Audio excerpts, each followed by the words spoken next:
We're ready, Chris, when you are. Exactly. Okay, welcome. Anything else? I'm sorry. I'd like to call the regular board meeting of the Pelham Board of Education to order. Would everybody please rise for the Pledge of Allegiance?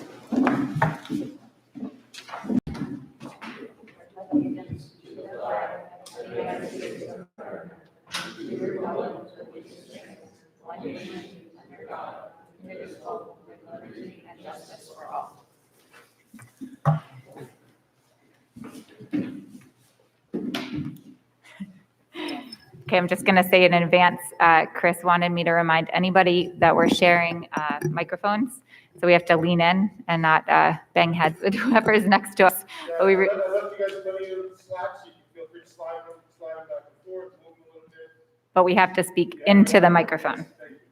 Okay, great. So Sue, could we have a reiteration of the executive session motions? Yes. The board met in executive session to discuss the record of a particular student. Thank you. So welcome to tonight's Pelham Board of Education meeting. First, I would like to officially welcome Dr. Loro, who's serving as acting superintendent while Dr. Champ is out on a short-term leave. It's been a great pleasure getting to know Dr. Loro over the past week. In my time as a Pelham parent and his time in our Pelham schools, our tenures only overlapped, I look back at the dates, by 1 year. So your return to Pelham provides me with a unique opportunity to work with you that I wouldn't have had in the past. And having served as our superintendent for 4 years and another 12 years as the district's director of curriculum, instruction, and personnel and deputy superintendent, you're bringing us a great wealth of experience and knowledge of our schools during this interim period. So thank you for coming out of retirement and all that relaxation that you're experiencing to serve our students and our schools again. Thanks. Thank you. Thank you. It's good to be here. Tonight's meeting is a bit unique. It's one I've been looking forward to for a long time. Not only are we combining a business meeting with a work session, but we're here in this awesome new building. Following our brief business meeting, Dr. Garcia will lead a work session on the topic of Hutchinson School and authentic learning lessons on the use of space. At this work session, the board and the community members who are going to stay around and join us will get a brief tour of this beautiful new state-of-the-art elementary school. Following the tour, or as I've heard, it's more of a scavenger hunt, not to steal any of your thunder. Yeah. Or maybe. It will be kind of a guided scavenger. Okay, very good. Our work session will commence back in this atrium, which is a perfect backdrop to our exploration of how the new Hutchinson School was designed with the district's strategic goal of authentic learning in mind. You'll also notice one more unique component to our meeting. In an effort to be respectful of everybody's time, we're going to try and approach to public comment that was used during Dr. Loro's time as superintendent. If you look at the agenda of our business meeting, you will see 2 public comment periods. The first public comment period is only for comments on items listed specifically on our business agenda. We will hold a second public comment period before we adjourn the business portion of our meeting, in between the business portion and the work session. This second session is for any public comments unrelated to our meeting agenda items. We will try this different approach and see how it goes. Open to the feedback. And since this is our last meeting until the new year, I would also like to end by wishing everybody a happy and healthy and restful holiday season. So, next is section 3, which is the approval of the minutes. 3.1 are the minutes from the business meeting of November 17th, 2021. Do I have a motion? So moved. Thanks, Sue and Leah. Any questions or comments? All in favor?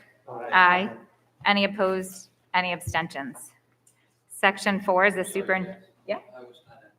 Okay, so you'll abstain then. Okay, so Pauline, you have that? Okay, section 4 is the superintendent's report. Dr. Laurel. Good evening, everyone. Thanks for the opportunity to the board and to the public as well, putting up with me again. It's nice to be back.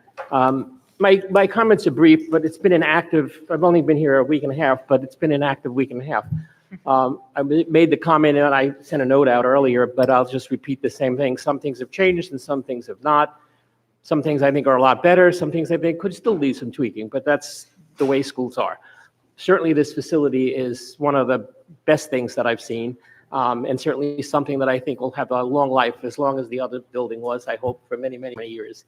I think the item I'd like to maybe just touch upon briefly is that I know also in the past week and a half, we had the incident in Oxford, Michigan, and it was of great concern to me as well as to the administrators. And so I just want to say to the public that we took the opportunity to learn from that experience as best we can from the newspaper articles and the press coverage by having our own meeting, looking at our own procedures and policies and practices that we have regarding school safety and school security. We will continue to do that. We'll continue to work with Altiris, our security company, and those people will be in doing some workshops and the like with our people, and some of our staff will be involved with that. So I assure you that we're doing everything that we possibly can to keep our buildings and our students and staff safe. Another item, of course, is the continuation of our COVID restrictions and the like that are really from the Department of Health, and particularly the way it impacts our instructional program. And so I just want to repeat that what we're going to continue to do is follow the procedures of wearing masks, as you know, as we are doing here. The thing would stay up there tonight. So I'm talking too much, it keeps coming down. But the mask and the 6 feet apart, which really does affect our group spaces, such as in here, and places like where sports are held, such as in the gym, or our concerts and the like, which are being held as we speak in the gym, but also for example, the play that was just held just a few weeks ago. And we will continue that policy until such time that the Department of Health changes those regulations. So that's really what's guiding us at the present time. I do have a note going out to the full staff. Staff got one earlier, and tomorrow we'll release something to the public as well to reiterate those same things. Another item of concern was just as we enter this time of the year, it's to remind people of school safety and the like, again, around holiday time. One of the things that I noticed in particular was just the amount of students that are out and about during the day as I go in and out of the building. I realize that we've changed our policy, and I just want to remind everyone as they drive. I know I come down 684, and I'm used to doing 65 miles an hour, and then I hit the exit here at the hutch, and I quickly tell myself at the light when I make the turn, remember, you got to go like 10 miles an hour. And so I just want to remind everyone else of the same thing. And again, as well to students, anyone else that may be walking as pedestrians in the area, to be concerned using crosswalks and the like. Instructionally speaking, I'd like to just reiterate what the goal of tonight's meeting is, and nice to see that the study sessions are back. When we used to do those routinely, we were in a different time. I realize there are other things that take precedent. So I'm looking forward to Dr. Garcia and staff that are participating in the presentation to learn more about it. It was certainly something that I did in my job when I left there with Dr. Dillon, who I knew and met and spent some time with. I know he works for Bright Bites, but I also had dealings with him at the WIC. So it's exciting to see it in practice. Let me see. Just again, I also look forward to working with PTA Council and the groups that are coming up. I have some meetings, I think one tomorrow and another one coming up shortly later in the month. So some of the same faces are still around, and I look forward to working with them. Just to say again to the Board of Education, the public, thanks for the opportunity. Glad to be here. My door is always open. I've had that kind of a policy, and I enjoy meeting people. You always have to talk through the mask, but we can do that. Mm-hmm. Thanks again, and I wish you also the very best this holiday season. Thank you. Okay, so now is section 5, which is communications and comments from the public. This is the session which is specific to items that appear on the agenda. Is anybody here for that? I'll move the meeting along quickly, I promise. Okay, so then we'll move on to section 6, which is financial reports and motions. I'd like to take a consent of items 6.1 to 6.9. Do I have a motion? Can I, Sure. can you do 6.9 out? Sure. Okay, well, I was going to ask for discussion or questions or comments in between. That's fine. Okay, so I'll do it that way. So I'll take a consent of 6.1 to 6.9. So moved. Thanks. There a second? Second. Thanks, John. Okay, so any questions or comments on any particular items? 6.9. Do you want, Jim, is there anything you want to touch on before 6.9? Thank you. Just very quickly, there's a couple of items here where we're requesting the board to allow us to execute an extension for employees to use their flexible spending accounts for an additional year. Again, these are dollars that employees put into these accounts, but the circumstances of the past year certainly have made it difficult for people to be able to use them, getting appointments, doctor's appointments, other things such as that. So this is really just an opportunity to provide that extension for those folks for another year. It's no cost to the district. We have our change order notifications, as we always do, and as I shared with the board, our change orders for our projects have been favorable. They've been good. About 50%, about a 50-50 split of unforeseen conditions versus change orders pursued by the district. So, and we're still running trending low on that right now, especially certainly with this building. So we feel pretty fortunate there. We have an award recommendation for professional services from Pupil Personnel Services and our annual non-resident tuition students that we have every year. And that's a report that we prepare for the board every year. And those numbers are falling within our budget guidelines and our forecast for the year. And then the other one is item 6.9. It's a motion for a settlement agreement with Unimac, who is our general contractor for this building, to resolve some disputed change order items. So, thank you. It's a team effort. He's always after me. So as we've been proceeding with this project, from time to time, Jim has brought change order notifications to the board. On occasion, there have been a few change orders that have exceeded the threshold which required board approval. So we're sort of the end of this project, if you can believe it. And all the ones that have been brought to the board before as a notification or as approval have been agreed to. So these are numbers that have been agreed to by the contractor, by the consultants, by the construction manager. But at the end of the day, there's always a certain number of things which are in dispute. And so this settlement is, after a lot of give and take and horse trading, is meant to be the number that represents the total cost or finalizes the total cost for the general construction contract, one of the 4 contractors that we have. So this is in lieu of litigation, which is the alternative, because contractors have the right to sue a school district if they feel that they're owed money that the school district hasn't agreed to. So at the end of every job, there's this kind of reconciliation, if you will, and what's the right amount. And I have confidence that our construction manager and Jim and John Condon have negotiated a good settlement for it. It's $171,000, represents some additional costs, it represents some savings to get that net number.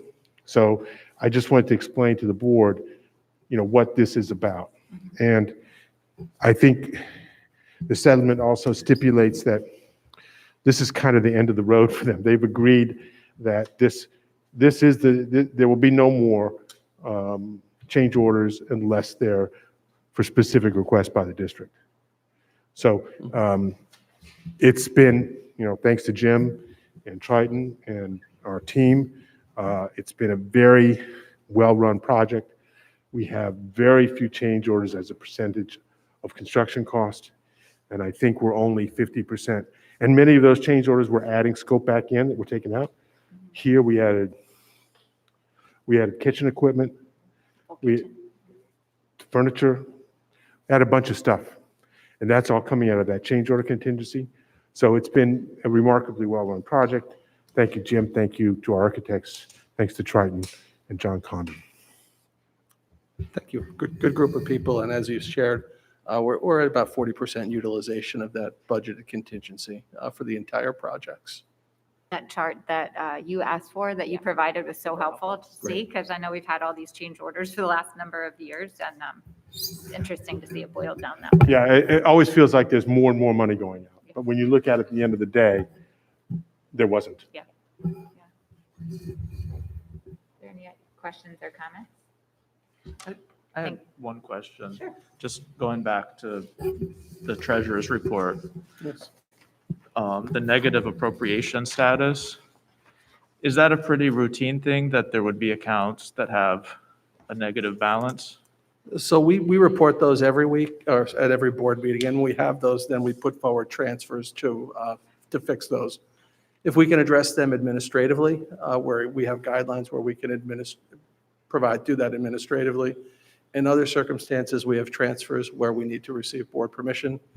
This evening, there's actually one of those transfers that you'll see. It was for the reallocation of some salary dollars. It wasn't a growth to the budget or out of a contingent item, but it was when you set the budget, you think maybe you're going to spend so much money on personnel in one building, and then when you actually assign personnel and you have students in the building, you're spending more or less in different buildings. So in this evening's agenda, as an example, we have that transfer for the reallocation due to some salary dollars and then for some speech pathology services too.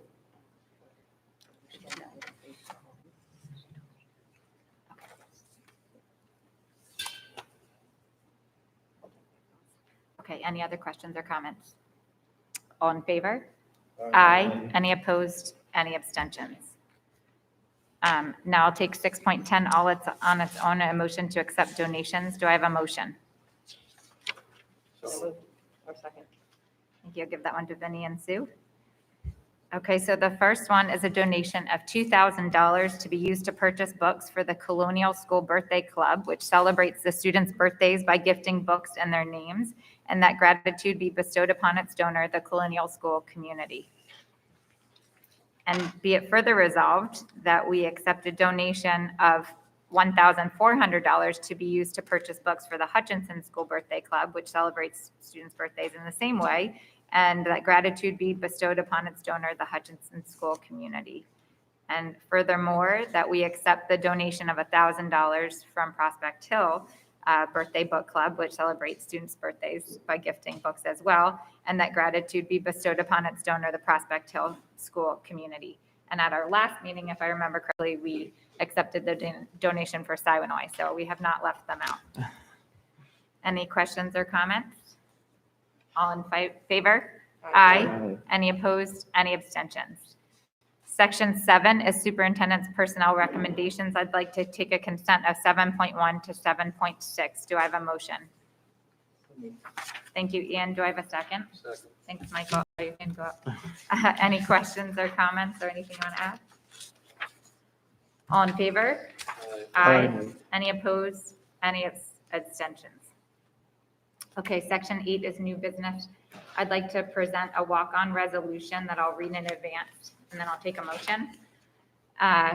Resolved that the Board of Education hereby denies the parent's appeal of the superintendent's level suspension hearing for student ID number 2100200021 made by their attorney's letter dated November 24th, 2021 in terms of determination on the charges. And be it further resolved that the Board of Education grants the parent's appeal of the superintendent's level suspension hearing for student ID number 2100200021 made by their attorney's letter dated November 24th, 2021 in terms of penalty to the extent set forth in the written determination on appeal. I'd like to make a motion to accept. Do I have a second? Second. Thank you, Michael. Any questions or comments? All in favor? Aye. Any opposed? Any abstentions? Absolutely not. What do you say? Absolutely not. Absolutely not. Absolutely not was the vote, or they? No, I vote no. Okay, so you have that, Pauline? Okay, thank you. Okay, Section 9 are communications and comments from the. Jess, sorry, I had one, I had a question, Okay. not regarding that, regarding new business. Okay, sure. I should have stopped and said any other new business. Sorry, Go on. Dr. Laurel, I don't know if you have the answer to this question, but I'm just curious to know how the COVID cases are doing No, right now. I'm glad you mentioned it because I forgot to say it when I was going to have my opening remarks, but I did have it. Yes, the COVID counts have increased after the holiday season. We kind of expected it to happen. And now we have 17 confirmed positive cases. It's the highest number of cases we've seen for the year, but it's 17 in total. Thank you. And that's students as well as teachers? That's the student. It's a different number for teachers. And how many do we have for teachers? 6? Yes. Okay, 17 students and 6 teachers. That's correct. Okay. So Thank you. Are we trending higher than when we return full-time in the spring, do you know? Are we Trending higher than in the area? No, we're not. Is that correct, Alex? We're not trending higher, right? Then the region. Then the area, the region. We were saying we were in a little below, right? No, my question was, are we trending higher than we did when we returned in spring to full-time in person? I don't have that information right now. We can certainly get it for you. Okay, I I don't mean to put you on the spot. I can tell you with kids in 3 different levels of the school, anecdotally, the answer is absolutely, because I'm getting, I've never had so many. That was my notices. impression. I Yeah. was just, wondering if there was any data. Middle on it. school and high school mostly, I would say, at this moment. Any other new business? Okay, so next is the second period of public comment, which I mentioned. I just want to read a statement in advance that we read before public comment, since we have a big crowd here. We're about to convene the public comment period of our meeting. We believe that public comment is crucial and that it's important for us to hear from community members about their concerns and issues. Thank you. The board is here to listen. The public comment period is not designed to be a discussion. Accordingly, the board may not respond to your concerns and questions tonight. This is because we take your concerns and questions seriously and want to have sufficient time to process and research issues if need be. We will, however, have the relevant staff member get back to you within a week's time. I also want to point out that under state and federal privacy laws, we are unable to entertain any comments or questions about school personnel or students. Please know, however, that we take personnel and student concerns very seriously. On these matters, we would ask you to go through the appropriate administrative channels, such as your school principal, our assistant superintendents, or in this case, Dr. Lauro. I was about to say Dr. Champ. We want our school board meetings to serve as an example to our students and members of our school board and members of our community that we can deal with controversial issues in a civil manner and demonstrate mutual respect for one another. In that spirit, bless you, we will insist that all speakers and members of the audience address their comments to me as the board president directly rather than the audience. Finally, I want to remind everybody that the board and administration are reachable by email at our email address, boe@pelhamschools.org. The board will now entertain its public comment. Please remember to state your name, Pelham mailing address, and to keep your comments brief to allow sufficient time for other members of the public to speak if they wish. So I'll go off of this list, and if there are others who want to speak who didn't sign in, you could do so. Just please remember to state your name and your Pelham address. So the first person is Gina Negrin.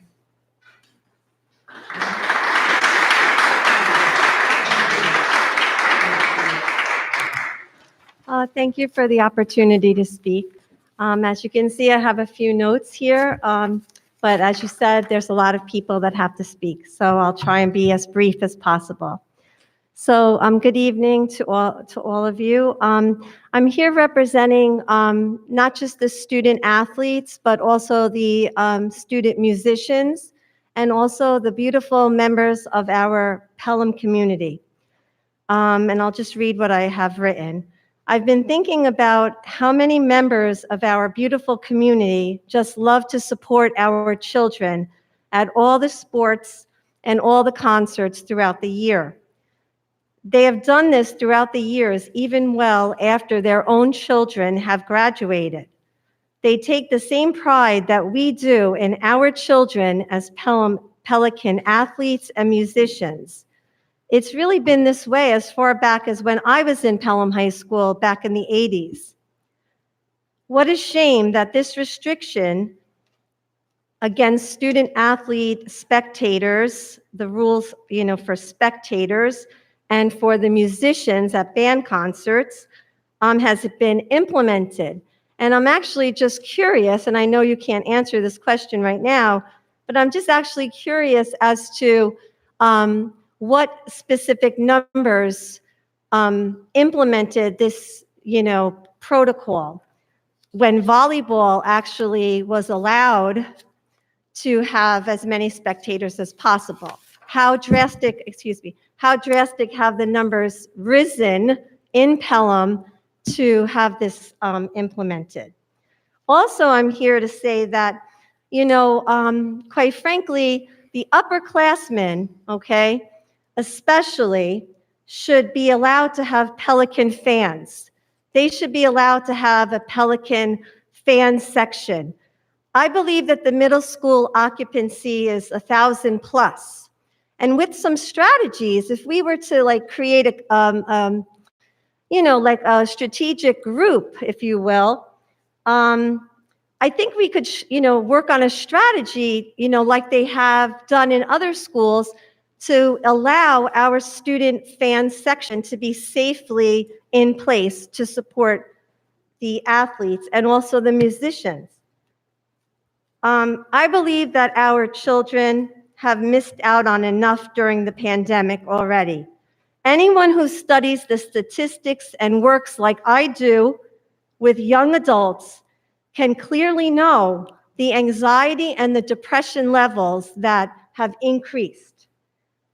So I still don't understand. I've been thinking about it, and I've been working from home, and now I'm finally back at my college working with young adults, half, part-time in and half-time at home. And I've been thinking about it, and I just don't understand, why we want to take even more away. The students were vaccinated. They were asked to be vaccinated. They've been vaccinated. They've been asked to be tested once a week. They're doing that. They wear the masks. They're doing that. They're doing everything they're supposed to be doing. And now, upperclassmen especially, and I have an underclassman, but upperclassmen, they deserve, okay, to have spectators, especially because of, what the statistics are showing as far as anxiety and depression. So, what else did I want to say? I'm sorry, lost my train of thought. I know I'm running out of time, but basically, I guess I'm asking for what can we do better for our children? What can we do better for our athletes that have already, so much has been taken away. An entire year plus has been taken away from them. And just to go over some of the I'll just say the sites that I've been searching for the last week or so. All we have to do is look at the U.S. News and World Report as of August 2021. 1 in 4 athletes, youth athletes, are now struggling with depression, okay? According to the CDC report, April 6, 2021, a study conducted found worsening anxiety and depression among young athletes because of the expectations they have, tripled. And then lastly, and then I'll sit down so other people can speak, I'm sorry. According to something I found just today, Cronkite News, the article was entitled, "Very Real Mental Health Issues Have Spiked in High School Athletes Due to," and it went on and on and on. 68% of student athletes have now shown symptoms of anxiety and depression from playing less or in other ways, such as not having spectators, etc. So I could go on and on and on, but there are many other people. Thank you so much, and I do hope we can perhaps create a committee, and I do hope you could address my, concerns as to when this was implemented and what were the numbers that have risen so drastically from the fall volleyball season to basketball and band concert. Thank you.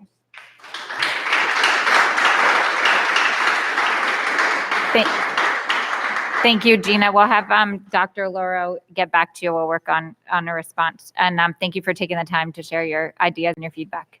So next, you knew you were second on the list, Eileen Miller. Thank you. Eileen Miller, 232 Eastland Avenue. I want to thank you all for the amazing job that you've been doing this year. Everything's been beautiful as much as we can. I'm here today as a parent of a girls varsity basketball player who's also a senior. The reason that I came is because I'm disappointed in the 2 fans per player limitation, not because I don't want us to be safe or to assume we're further along than we are, but because it really seems to be the easiest way out rather than the best solution. As someone who sat in the seats that you guys are in for the last 3 years, most importantly, the last year and a half, I 100% understand that with all the uncertainty, it's often easier to be more conservative. But this is a matter of hearing the science and the learnings that we've all come to understand and being consistent with what is already proven to work. The middle school gym has been more filled during several events this year than it will be with 2 fans per student, including an October assembly, which had most of the 11th and 12th grade students in the bleachers, the entire volleyball season, where there were no limitations, and some earlier Board of Education meetings, one that was in Alumni Hall that was quite packed, and also previous meetings in the gym space as well. Those events were masked. They worked out fine with no spread. Additionally, as Gina was talking about, the students need fans. For our seniors, this will be the 2nd year of very few fans, and because parents are who we are and we take the tickets that we're given, it's very likely that the bleachers will not include any of their friends. Last week, I emailed Dr. Loro. I haven't received a response yet, which is why I'm here tonight, because if there is a good reason for doing this, and I assume all of us, are totally open to hearing it. But if it's just that it's easier to make it more strict, then I ask you to take a creative look at things to see what can be done. You may have seen the article in the New York Times yesterday that reported on the youth mental health crisis as identified by the Surgeon General. I'm not suggesting that any one decision will either bring us to a tipping point or will fix the problem, but I am saying that we owe it to these students to do the best that we can because they have been pulling out the stops to cope for over 18 months. Thank you for your consideration.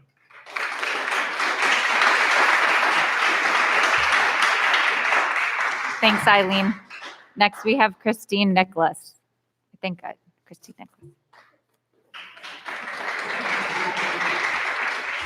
Hi, thank you. Christine Nicholas, 1132 Washington Avenue. So I come here tonight really because I wanted information. I'm proud to be the mom of a very embarrassed sophomore basketball player. She's like, Mom, you're not speaking, are you? But yeah, I'm here because of you. And I'm just disappointed that my first board meeting, I hear the rules now that this is not going to be a discussion and you're going to take our comments and think about it and get back to us. But having seen some of the recent incidents that have been happening in Pelham and then watching the board meetings over Zoom, it seems like there's an issue with transparency. And I think that when you put forward a rule like 2 spectators per child with very little explanation, it's what is resulting tonight by seeing parents and students upset that we don't feel like we're part of the process. From what I understand, not one student athlete was asked about this new policy before putting it forward. And, you know, as a first-time mom of a player, there's nothing more than we were looking forward to than all as a family experiencing what so many other Pelican parents have been able to experience. And that has now been not only taken away from us, but taken away from the student athletes. So if there is a good explanation, as Ms. Miller questioned, we'd love to hear it. I know there must be a protocol that you can't comment now, but maybe there's a way that you can, maybe in a statement, just explain to us why this is, you know, how this founding came about. Also with the mention of the concert that's taking place tonight, when just in my head, I'm adding up how many children are in that concert, they're only allowed 2 parents per senior, but you have all 4 grades there. That's got to really outweigh the number of kids that would be at a basketball game, including the 2 per athletes and then also the officials. So I'm just asking for more information and also some, if you can change the policy, I think it would be great for the community. And lastly, when you look at the district, it's inconsistent. So we're going to be going to away games where they don't have any restrictions. And then when you have the home games, there are these restrictions. So it just seems that there's not one policy. So those are my questions. I appreciate the time, and I will yield the floor to the other parents. Thank you, or students.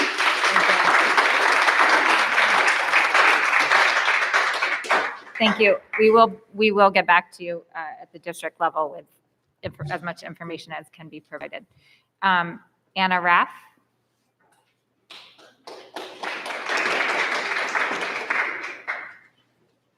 Hello, board. I would just like to echo and probably amplify some of the comments that have already been made, but this is really specific to the music concerts. I do have a 7th grader in band, and just for context, initially there was a decision to prohibit spectators completely, I think from both high school and middle school band, orchestra, and chorus. And then I guess you decided to backpedal.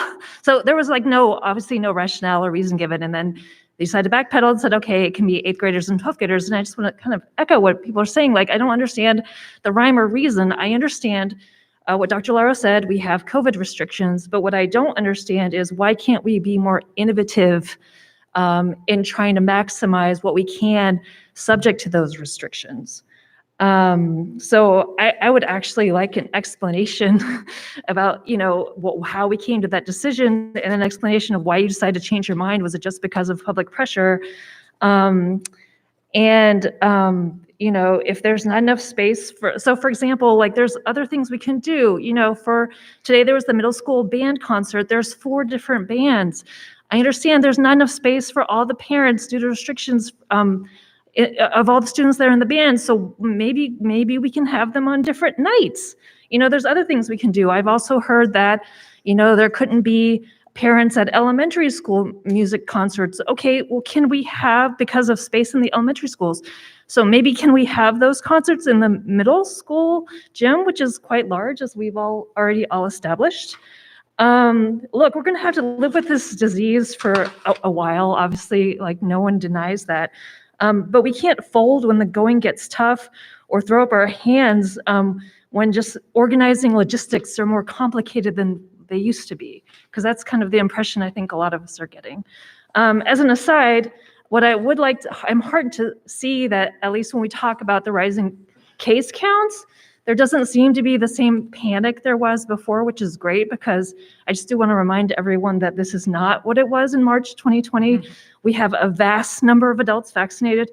We have a vast number of children vaccinated, and so we're really all that much safer. And so I understand that the rising counts are, kind of cause concern and fear, but it's definitely such a different situation than it was 18 months ago.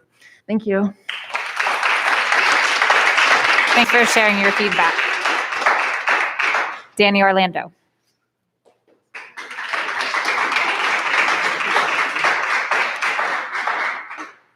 Thank you for giving me the opportunity to speak. 30 Hillcrest Drive, Dan Orlando, you said my name already. Longtime resident, been in town my whole life, went to Pelham High School, and I have to say that one of the things that makes this town so special is how closely knit we are, how tight we are, how much everyone supports one another. And I also want to address the decision to severely limit fans at games. There's roughly 15 people on a basketball team. The girls basketball team opens tomorrow at Harrison, so there will be 30 spectators in the gym.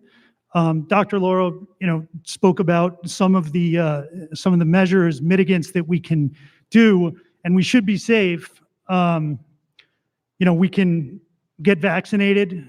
We all have cards that show we're vaccinated.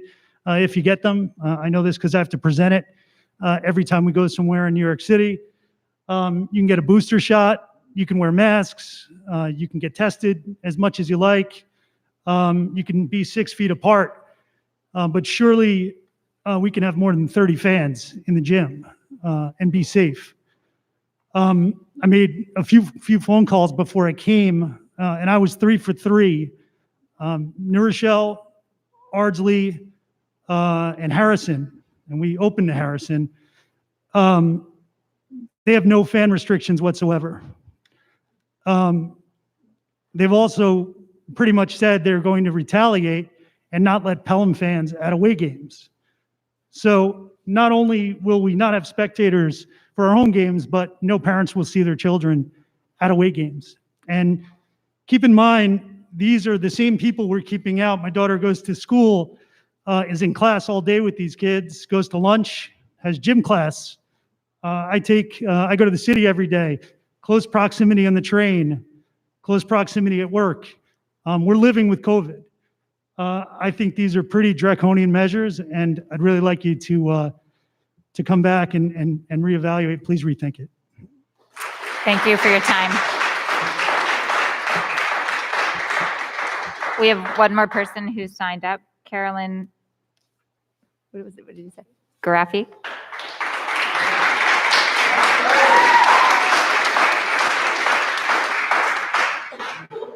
Hi, Carolyn Groupie, 72nd Ave. I'm a senior and also one of the captains of the basketball teams. That's why I'm speaking today.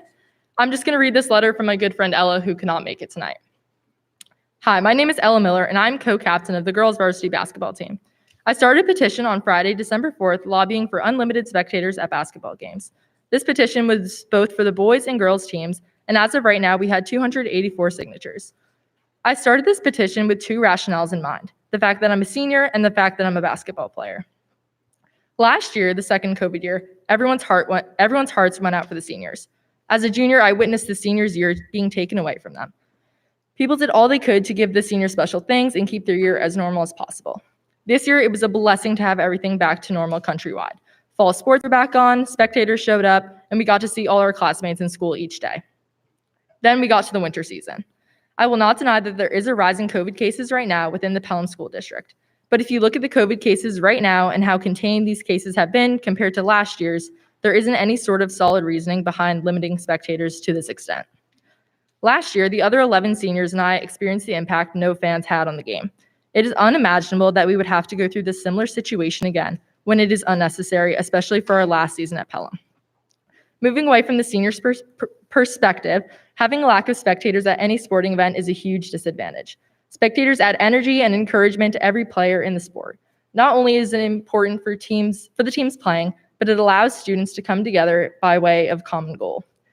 Students, I might add, that everyone is in contact with every day at school already, so there's no new exposure to COVID.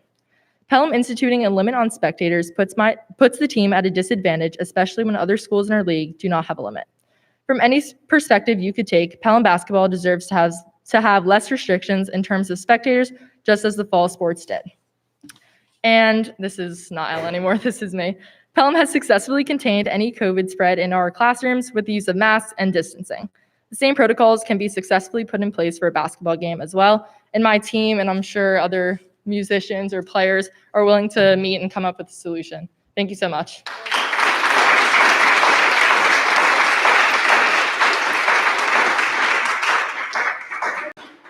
Caroline, thank you for speaking up.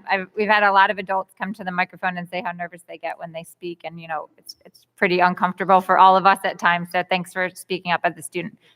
Yeah, no, I'll let you. I just wanted to acknowledge our student who had the courage to stand up. No, you can come through. Yeah, just please state your name and your Pelham mailing address. Hi, my name is Erin Kofer. I live at 30 Young Avenue, and I have a son, Charlie, who's a junior on the varsity basketball team. And I just wanted to address a slightly different aspect of the 2 fans per player rule that hasn't been mentioned tonight. It seems to be premised on a very traditional idea that children have 2 parents, but not all families are made up of 2 parents. My child has 4 parents. He's got his mother, his father, and he has a stepmother and a stepfather, all 4 of which are highly involved in his life, who could not watch him play the sport that he passionately loves to do. And while he's a bit more concerned about having his friends and students come watch him play, that's what he really wants. We've really also, adults have suffered with depression and just, having to deal with the pandemic. And so the two, fans per player, I don't understand where that number comes from necessarily. And if it's premised on that traditional philosophy of 2 parents per child, I just think that that's a very antiquated idea. And also, I want to just reiterate the idea that, this virus is here to stay, right? It's not going anywhere. And we have to come up with solutions so that we can live our lives reasonably with some safety protocols in place, but not so restrictively that it continues to increasingly drive mental health issues and create scenarios where another generation of kids graduate without getting to experience the joy of high school and all the things that it brings with it. So please do consider changing the policy. Thank you.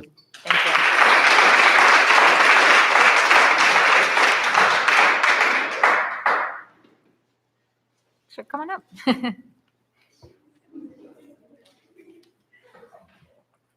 Hi, my name is Charlie Parent, 221 Elderwood. I just want to represent the boys team. We had a girl player come up. About 2 years ago, I was a sophomore. It was in January, I believe.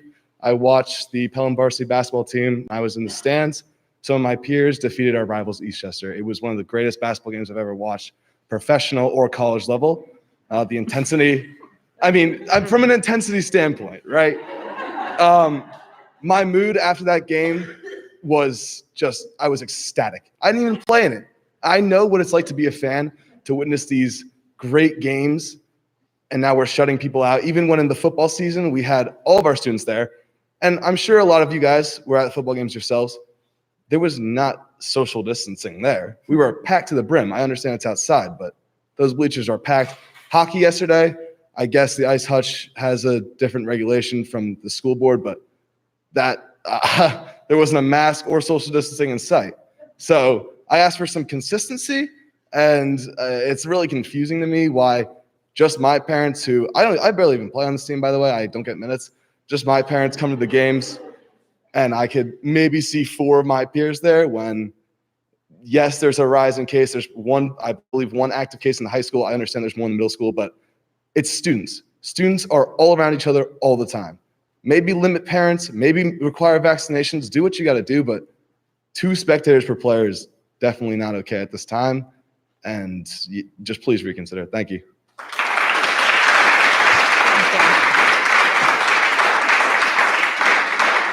Anybody else want to add to public comment?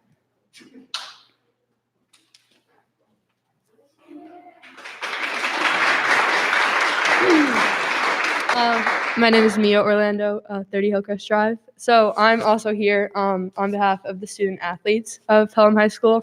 I'm a sophomore. I'm a member of the girls varsity basketball team as well.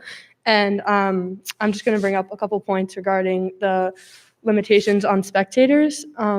So firstly, I play AAU basketball as well. Throughout the course of the fall and now including, we have games, no limitations for spectators and no mask rules there. The girls on my team go to surrounding schools near Pelham, New Rochelle High School, for example, Ardsley High School, for example, Harrison High School, Tappan Zee High School, and many others have no regulations towards limitations on spectators. So that was just one point that I wanted to bring forth. And another was, you guys ask us as students to wear our masks all day, which we do. You ask us to get vaccinated, which many of us have. And we just ask as students, give us a little bit of give us some type of reward for our following of your asking, for us as students, it's just really been hard, like this year coming back to school from the COVID year last year. We would really appreciate it for some sort of reconsideration for spectators and maybe just students. We're around our peers all day long at school, in classes, not 6 feet apart.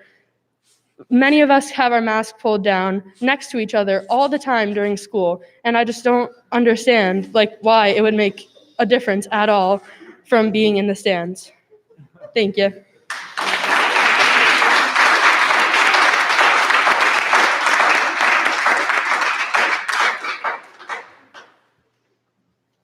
Anybody else?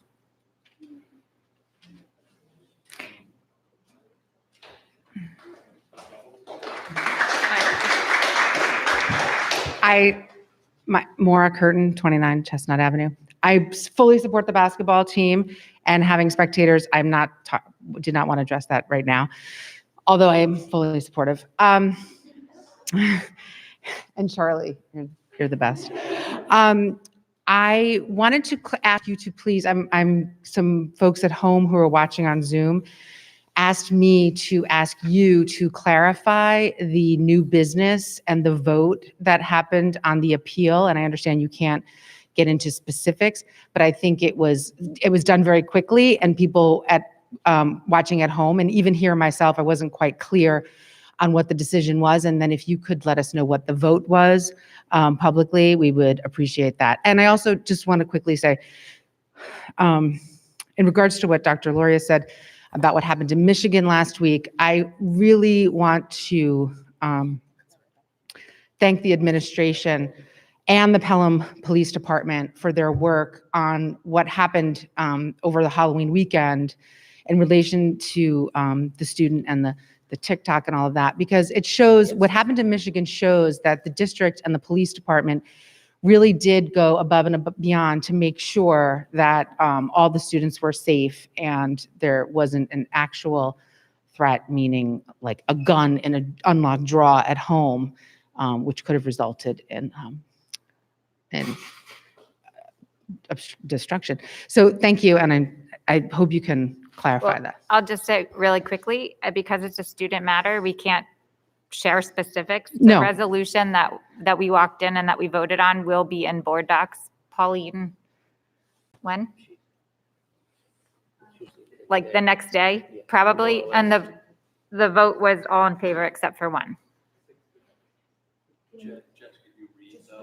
I can read it again if you want. If you could just read it like slowly so that people can understand it, and then if anybody if anybody wanted to explain their vote, we'd be happy to. No, Okay, we can't do that because it's about a student matter. okay, Okay. thank you. Resolved that the Board of Education hereby denies the parents' appeal of the superintendent's level suspension hearing for student ID number 2100200021 made by their attorney's letter dated November 24th, 2021, in terms of determination on the charges. And be it further resolved that the Board of Education grants the parents' appeal of the superintendent's level suspension hearing for student ID number 2100200021 made by their attorney's letter dated November 24th, 2021, in terms of penalty to the extent set forth in the written determination on appeal. So that resolution was accepted 6-1. Thank you. Thank you for all the feedback tonight. I do have some questions. We can't go back and forth and talk about it. I would like to make a motion that we discuss the decision-making about the winter concert and spectators at sports. I mean, if Dr. Laura's, I'm happy to do that. I figured he would share information. He's been here a week, so I'm not sure exactly how the determination was made either. So I don't, but I didn't want to put him on the spot. So I figured he shared what he knew. So But no. we're not trying to not be transparent. We're at a little bit of Well, I a just point of have some transition. comments. So I wasn't aware of the issue with spectators. This is the first I've heard of it. I did hear people, concerned about the winter concert, and I emailed the board about that, saying that the decision-making didn't make sense to me because it wasn't consistent with the COVID reopening plan that was approved by the COVID Oversight Committee, and it wasn't consistent with practices in other districts. And I even shared the flyer from Chappaqua, where they had a beautiful snowman announcing all their winter concerts. in their high school auditorium, and they were having the elementary schools and all the different grades, come to the high school auditorium. So it didn't make sense to me why we couldn't do that. And I am glad that we at least made the progress to open it up to the 8th grade and seniors. But I think it would make sense at this point, maybe to have the COVID Oversight Committee meet soon to review, and help with the decision-making about spectators and some of these other things. And we do have a calendared meeting on December 22nd where we could reveal the results of that. We don't need to have a separate meeting for that, because that's not, this decision wasn't made at the board level. So this wasn't a board level decision. But it sounds like the community would appreciate that level of transparency if we had our calendared meeting on December 22nd. I was just going to say, what I walked into was a discussion that the administration had concerning the Department of Health regulations, the 6 feet apart, the wearing of masks. So we looked at the spaces that we had, and I think what everybody is forgetting is that when you are in the gym and you're using it to play, then you're limited, the space that you're limited to are the bleachers. And what we're dealing with in terms of counting number of spaces that you can handle with those restrictions is very different than dealing with the entire gym. So, and the same thing was happening with even the concert tonight. If you, It was canceled for COVID. well, some of the things, there was something that went on tonight, and Lynn sent it to me, Miss Sabia. And I was looking at the picture, and you can see everybody spread out on the floor, and then leave little space in the stand. So what we did was we counted up 6 feet, we put X's down for 2 people, and then 6 feet and 2, and we come up with 88. 88 is the maximum that we could handle, and then we tried to be, how are we going to be fair about that? And the only way we felt we could be fair about that was to allow somebody, let's say 12th grade, because that was the seniors and their last opportunity, or an 8th grade parent in the middle school because that was their last opportunity to see them. And when you look at the number of students that you have, then to multiply by 2, you come up with a number less than 88.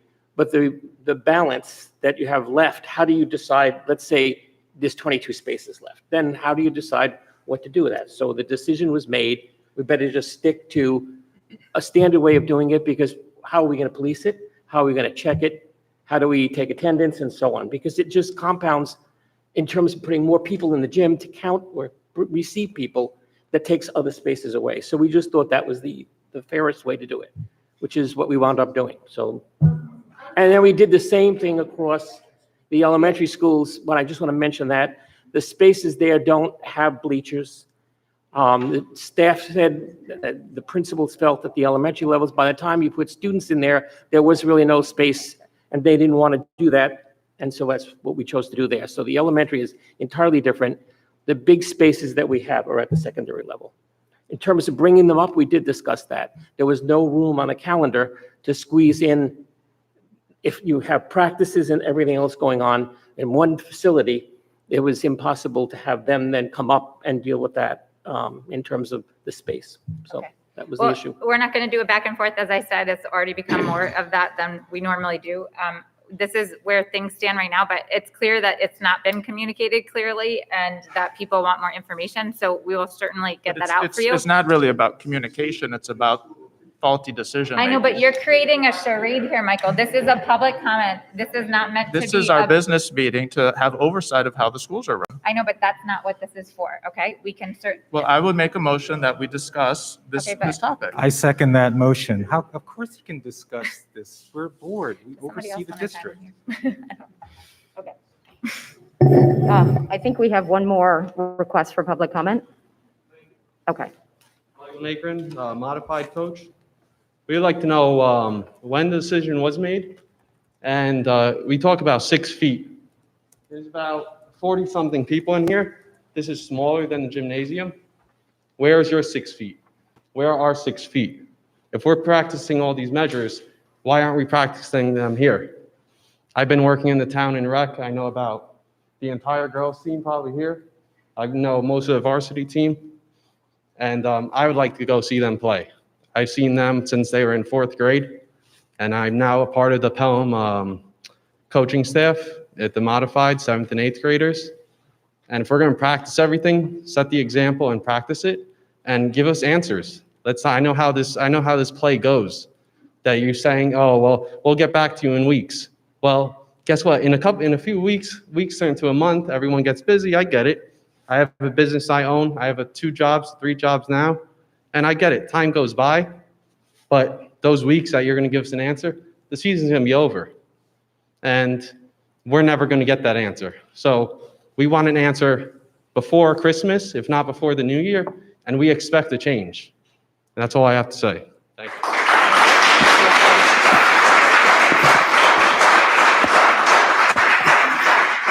It's clear that discussions have been had. It's clear that we all are looking for more understanding, and Dr. Laura's getting up to speed. And it's clear that we need to get information out to you, and that you've given us a lot of feedback to think about. So I think that's a good place to leave it. I thank you for all of your time for coming out and for sharing your feedback. We are listening. Thank you. We are going to take a motion. There's a motion on the floor that's been seconded. Sorry, is there more, did you want to have more discussion? I think we need to leave with some kind of plan in place. And I would say the obvious thing is that the COVID oversight committee needs to meet. Guys,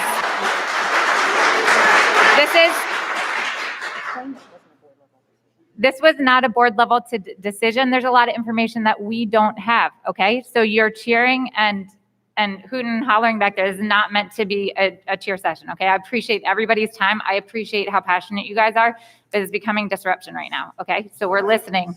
Please calm down, and we're listening, I promise. But this was not a decision that was made at the board level. So we're learning as you're learning, okay? I mean, I don't know that there's an answer. I know Dr. Laurel's met with administrators. My understanding is that Dr. Laurel took some of the feedback and made an adjustment when it came to the But we have concerts. to, I mean, Dr. Champ made this decision. That's, Okay, but that's not where we are right now. And I Yeah, don't know how the but we decision have was to- made. I don't know right. if she made it, normally she makes she these informed decisions. us of that. Okay, Yeah.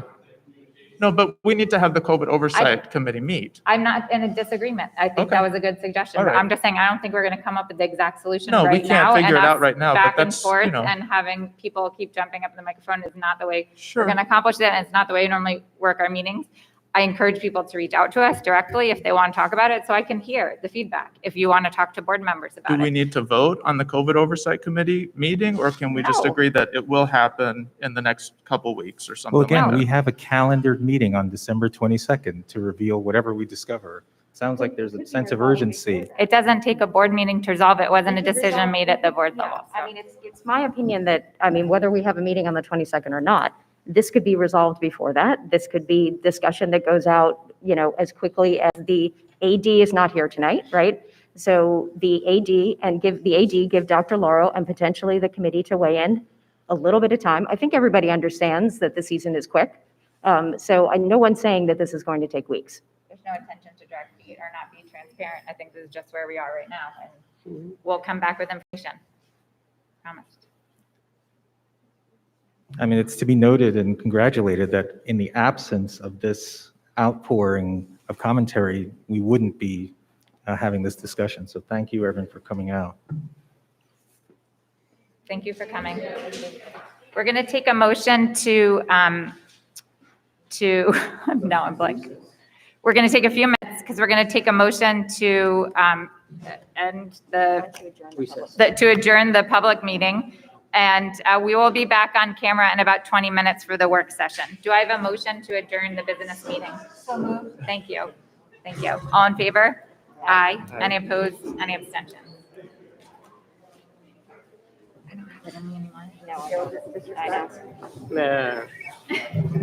Don't worry It's not what's in the crowd, it's what's at the table with me. Yeah.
really, it's good to hear.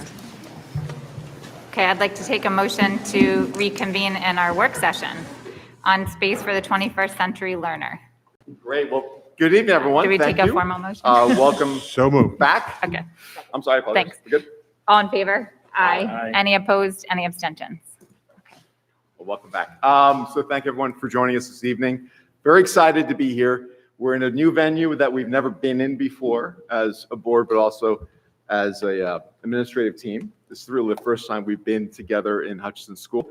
Tonight's work session is looking at the use of space and innovative learning spaces in the schools. And tonight it's going to be a little more interactive. We're going to break off for a few minutes and visit some classrooms, and we're going to then come back live again with the community and talk a little bit about our journey in learning spaces. We know that COVID has interrupted so much of our lives. This experience and journey is no different. Well, I'm going to talk a little bit more about the history and how we kind of got to this point in terms of our work in looking at learning spaces. John, next slide. So as an introduction, I want to thank John Savalas for setting this up and also the tech crew. We have two different screens, so depending on which viewpoint you want to see. So tonight, we have 4 parts. The first part is we're going to break off and do a little scavenger hunt. It's kind of like a little bit of a guided tour of different classrooms. We're going to ask you to think about what you see and give us some feedback. We're going to come back then, and I'm going to talk a little bit briefly just about the history since 2014, how we got here and what work has been done, what research did we look at to kind of explore about different learning spaces. We're also going to discuss key concepts. In other words, what does this mean? Why is it important for us to actually look at learning spaces in the classroom as another tool for our kids and teachers? And then, of course, we have a panel of practitioners here. And they will give us some insight in terms of their experience so far in Hutchinson School, but also throughout the district, looking at their classrooms. So without any further ado, let me pass it on to Alicia DeMastro and also Mr. Savalas. Hi, how are you all doing? Thank you for joining us. So one of the activities we're going to actually take you through, and when we split up, I'm going to ask that everyone from Jessica DiDomenico and to her right will come with me. We will go upstairs, and everyone from Dr. Dennis Loro and to his left will follow Alicia Del Mastro. And if there's members of the community and anyone else in the group up here, as we walk around, we're actually going to go through a little activity that I'm going to allow Ms. Del Mastro to explain what we're going to do during these walks. So you could probably refer to the materials in your folder because Ms. Del Mastro will explain that a little more. So a couple of weeks ago, the Hutchinson teachers were given the opportunity to take a scavenger hunt and walk around the building and see the 25 plus configurations of the thumbprint desks that can be configured together into some of the configurations that you'll see on your scavenger hunt sheet. They were given the opportunity to walk around and connect with each other. Most of the teachers really do get to see their grade level teams' classrooms daily, but they may not necessarily, if they're on the first floor, they may not see the second floor. So we were able to walk around, look at each other's classrooms, get ideas, and kind of problem solve together. If a teacher wasn't sure about trying a different configuration, they were able to actually view it. So we're actually going to be doing the same thing tonight so that you can see the classrooms. And as you look on the back of that sheet as well, I know Dr. Garcia and we spoke about this as well, but this was, these are just some discussion points for you as well. When we come back, we're going to discuss these because not only did the teachers, when we were walking through here, look at the layouts of these furnitures, they actually asked about different ideas and setups for why they had certain things arranged and stuff like that. So it's just something for you to think about as you walk through as well. So without further ado, I think we should get started. I will take again from Jessica DiDomenico to her right. We'll walk upstairs, and from Dr. Dennis Loro to his left, Alicia will start downstairs. Yes. Okay. So Jessica, I know, do you want to take a break for? Oh, yes. So for those who are on camera, we're going to take, what did you say, about 15, 20 minutes. 15, 20 minutes, and then we'll reconvene on camera again for the rest of our work session. Thank you. Okay. Thank you. After our scavenger hunt. Yes, please. So our goal is to be back here. Please take your sheet, some steps, and then join your. I'm going to go up. Okay. Join your tour guide.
Okay, I'm going to remind everybody that we need to speak into our mics. Chris, right? Okay. Okay, I'd like to make a motion to reconvene the work session. Do I have a second? Thanks, Benny. All in favor? Aye. Aye. Any opposed? Any abstentions? Great. Well, welcome back. Hope everyone enjoyed their Bless you. tour. Bless you. We're going to ask you a couple questions in a moment, but again, just want to welcome everyone this evening. We're just going to go around and quickly introduce. Everyone's going to introduce themselves. I'm Steve Garcia, Superintendent for Curriculum Instruction and Personnel. To my right, my esteemed colleague. Tom Callahan, Director of Math and Science, K-12. Maria Thompson, Director of Humanities, K-12. John Smuts, Director of Technology. Alicia Del Mastro, Instructional Technology Specialist. Trisha Fitzgerald, Principal of the Hutchinson School. Sarah Pinsker, Middle School English Teacher. Stephen Beltakis, Science Research and Engineering. Emily Kaiser, 5th grade, Prospect Hill. Kara Galliani, Library Teaching Assistant at Silent School.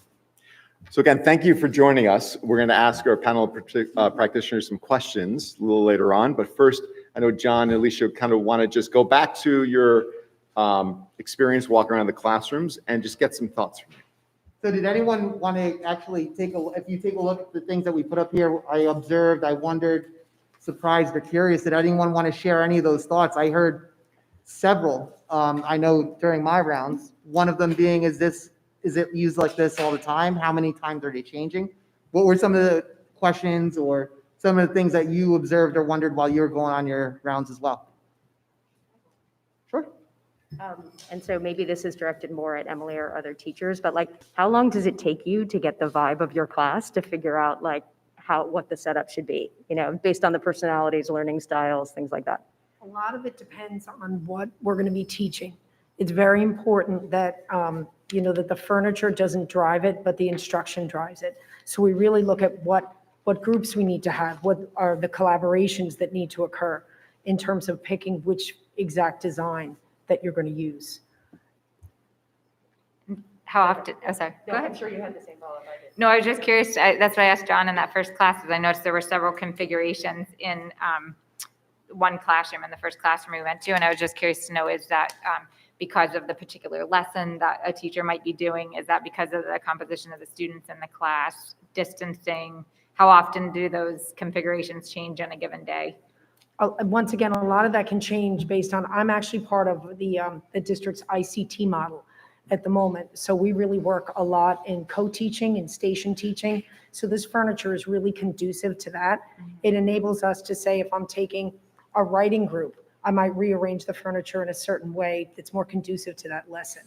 But once again, if it's more of a STEM activity, maybe there's other parts of the room that might be utilized as well. But it really does depend on what you're teaching.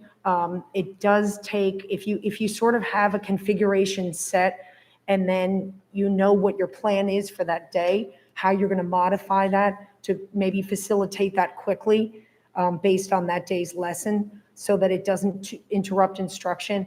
And by the 5th grade level, one thing that's important with this, and we were talking on the way up, we were looking at the bins that, traditional desks, you have the things right in your desk.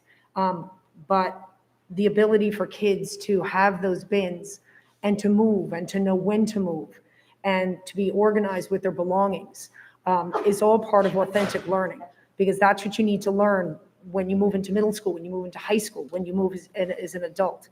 You need to be able to navigate your space. I like to think of a classroom sort of like a basketball court. When you think you have a higher winning percentage, when you're aware of your parameters and you're also respectful of your team and your opponents. So you really have, as in a classroom, you have to be able to navigate and work in a collaborative way sometimes, and then also to be able to navigate some of the obstacles that may come up. And an obstacle could be, the idea of moving around and how do we move those desks around efficiently so we can be ready for that next lesson. So as I was saying before, it can be a little messy at first, but that's what we learn in school. That's why we're here. And it's, as I said, it's authentic learning. You really need to learn that as an adult moving forward, how to navigate these things. So I guess I would have to say it depends on the lesson. It depends on what you're trying to instruct the children and how you best want to do that, and what part of the room you want to be in, and how you're going to best facilitate that lesson by your placement in the room and where the students are. I hope that answers the question. Thank you.